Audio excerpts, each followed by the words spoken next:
Survival is the foremost priority of our existence as a species, and death's looming presence fuels our will to overcome the crippling obstacles of our own mortality. Life, however, doesn't always deal us a fair hand, and as the system works to corrupt the world we are born into, we risk everything to rise to the challenge and see another day.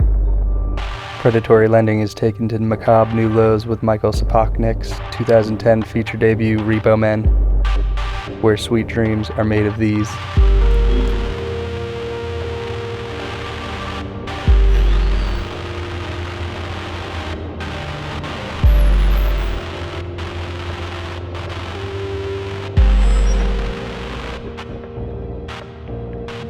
Taking place in a dystopian post-war America in the year 2025, one corporation, the Union, holds market dominance in the world of organ transplants.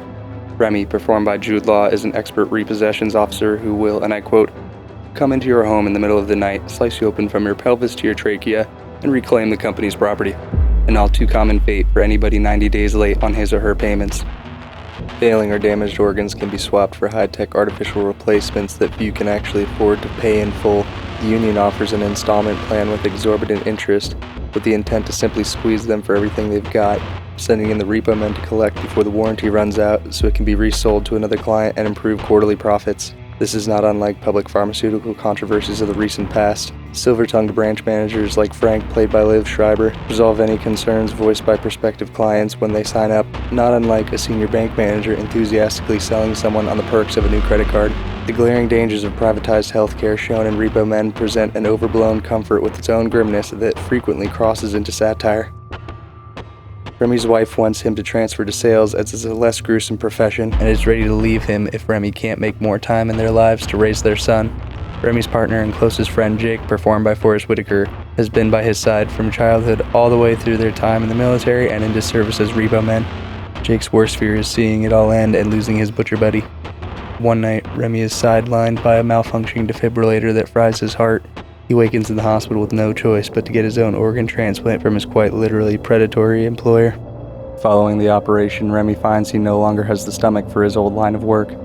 Remy's newfound moral compass comes at a cost, and he quickly falls behind on his payments while his boss pleads for Remy to refinance despite Jake's best efforts to help his friend pay the debt. Reluctantly, they sick the Repo Men, including Jake, on Remy to retrieve his heart and effectively kill him.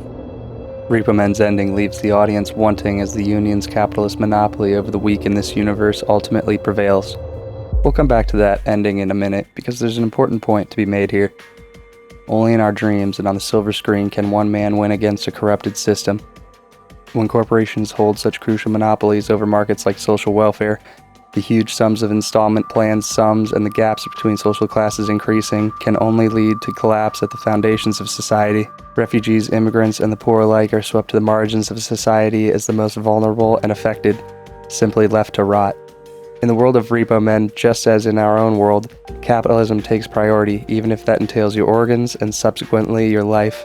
The Union's men will ask you if you would like an ambulance called to collect you when they come knocking, but with the added nightmare of poor credit for most, it's unlikely you'd receive another organ anyway.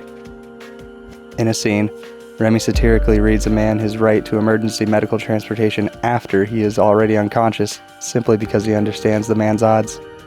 Basing it on his novel Repossession Mambo, author Eric Garcia also wrote the screenplay for the film, maintaining an air of action and black comedy from the film's counterpart. The book itself is referenced in the film as Remy's autobiographical memoir, making its own cameo at the end of the film as well. His priority while writing the script was to keep the story very subversive, sick and twisted, but light on tone in areas like the soundtrack and persistently hopeful observations. Repo Men allows itself to have fun inside its hodgepodge of gruesome slaughters. Eyes that change colors and ears complete with headphone jacks with volume control are only a couple of tongue-in-cheek additions to this augmented reality.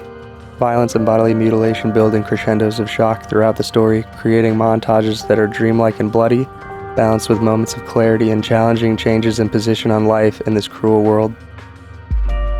Jude Law turns in a reliably committed performance as an obedient cog in the system, who grows just enough of a conscience to question his career even before unforeseen circumstances force him into the role of the hunted rather than the hunter. The cold and emotionless lack of humanity set in this cyberpunk science fiction and the protagonists we follow set the tone consistently for the movie. It's just a job that needs doing, and there's a need for people sociopathic enough to do it. often the most informal and casual manner. Repo Men runs with the themes of wonderful life-saving technology becoming commonplace, but hand in hand with the consuming greed that creates its own horrors. The fun-loving Repo Men go out to claim unpaid organs without thinking about the people they're cutting up to get them back. As a coping mechanism, they often repeat what many of us say, a job is a job, right? Coming back around to that ending. After revisiting Repo Men after almost a decade, it's easier to see now how its last-minute ending actually upends the controversial framework of the genre and prevents that easy coast to a conventional conclusion in a new light. This is one of those rare instances where a last-minute ending twist actually lends itself to the message of the film it's trying to tell its audience, with the literary device being poorly done enough times in audiences' memories to be labeled a trope or bad writing, which isn't exactly fair. Repo Men is a competent-looking, completely entertaining sci-fi thriller that miraculously stumbles into its conclusion that not only works, but elevates the entire third act of the movie in a mixed marriage of introspection and overall dread. Ironically, Repo Men was released in theaters on March 19, 2010, just 4 days before President Obama officially signed the Affordable Care Act into law, March 23rd of 2010. The film flopped at the box office, with critics citing the amount of gore as mind-numbing and the conflicting tones of violence and humor throughout the picture to be major turnoffs. The general public wasn't thrilled about the ending either, since it broke the conventional mold of its recent counterparts like Gamer, which we've covered on this channel before. Regardless, upon revisiting this film years later, there remains a relevant message here in the value of human life, and that life isn't a matter of give and take, but sharing it with one another.